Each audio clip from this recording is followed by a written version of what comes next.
Toner pack jangan tinggal. Toner pack jangan tinggal. Dia adalah preparation sebelum ni. Tapi kalau you all pergi beli kat luar, Ain kata, aku nak pergi farmasi lah. Pergi lah tengok drugstore mana kat luar. Harga 200 ke 300. Satu biji ni. Satu biji ke sebuah ni orang panggil.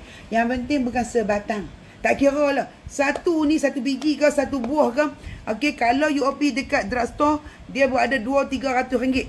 Tetapi kat beg kuning, yang ada kat TikTok, you all boleh dapat combination dua dengan harga murah. Tak percaya you all tengok. Dan you all boleh pilih yang mana sesuai dengan kulit you all. Pasal toner pad, you all kena ada dalam penjagaan kulit supaya boleh buang sel kulit mati you all ataupun prep skin you all for the next step, iaitu untuk skincare. Zaman-zaman kita pakai tisu, dan tu pakai toner pad, bubur kat muka untuk buang sel kulit mati, was so yesterday. Yang ni dia dah soak siap-siap semua benda tu, ambil buklak, tonyoh je. Tapi kata no, kalau siapa yang nak ambil toner pad Kojic acid, dia function dia pakai waktu malam saja. So the second one you all nak pilih waktu siang, you akan pilih yang ni, you can pilih yang ni kalau you want a glowing skin because it's with PDRN. So banyak lagi pilihan, you all boleh pergi ke beg kuning, check it out. Alright, assalamualaikum.